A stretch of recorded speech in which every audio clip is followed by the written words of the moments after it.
சித்த மருத்துவரும் ஆங்கில மருத்துவரும் சேர்ந்து சொன்ன ஒரு விஷயத்தை தான் உங்களோட நான் ஷேர் பண்ணிக்க போகிறேன்.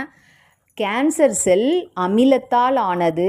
அந்த அமிலத்தை அழிக்கணும் அப்படின்னா இந்த கோவக்காயில் இருக்கிற அமிலம் உதவி செய்யும்.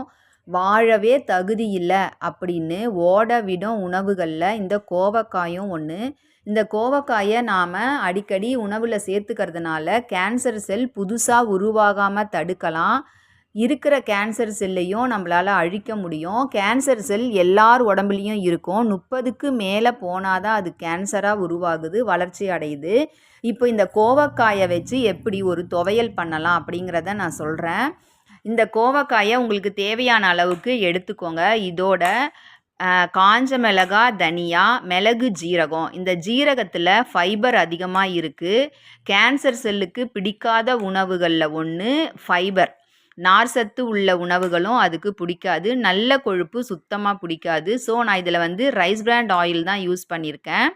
ஆர்சிஎம்மோட ரைஸ் பிராண்ட் ஆயிலில் நல்ல கொழுப்பு தான் அதிகமாக இருக்குது. ஏன்னா அதில் ஒரைஸ்னால் 1500 mg இருக்குது. அதனால் நான் அதை யூஸ் பண்ணியிருக்கேன்.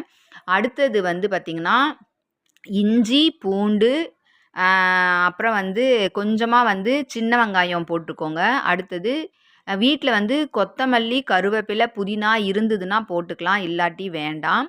போட்டால் நல்லாயிருக்கும். கடலைப்பருப்பும் போட்டிருக்கேன், ஏன்னா அதில் ப்ரோட்டீனும் இருக்குது.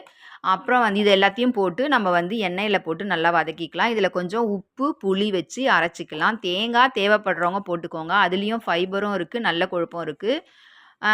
இதெல்லாம் போட்டு நல்லா வதக்கிட்டு நீங்கள் அரைச்சிக்கோங்க. அரைச்சிட்டு தாளிக்கும் போது செக்கில் ஆட்டின நல்லெண்ணெய் யூஸ் பண்ணி நீங்கள் தாளிச்சிக்கலாம். இந்த துவையல் சாப்பிட்றதுக்கு உண்மையிலேயே சூப்பராக இருக்கும். இதை இந்த கோவக்காயை யூஸ் பண்ணி நம்ம துவையலும் செய்யலாம், பொரியலும் பண்ணலாம். எங்கள் வீட்டில் துவையல் பண்ணால் சீக்கிரமாக காலி ஆகிடும்.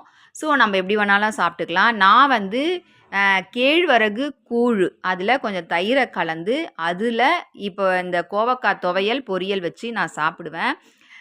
கேழ்வரகு கூழ் குடிக்கிறதுனால நமக்கு கால்சியம் சத்து கிடைக்கும். ஏன்னா கால்சியம் நமக்கு வேணும் இல்லையா, அதனால் நான் கூழோடு சேர்த்து சாப்பிட்டுப்பேன்.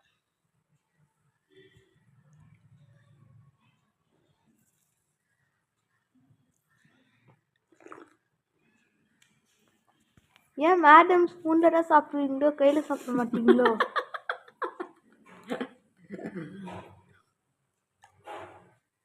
சாப்பிடும்போது கூட தலை வச்சு போட்டு தான் சாப்பிடுவீங்களா?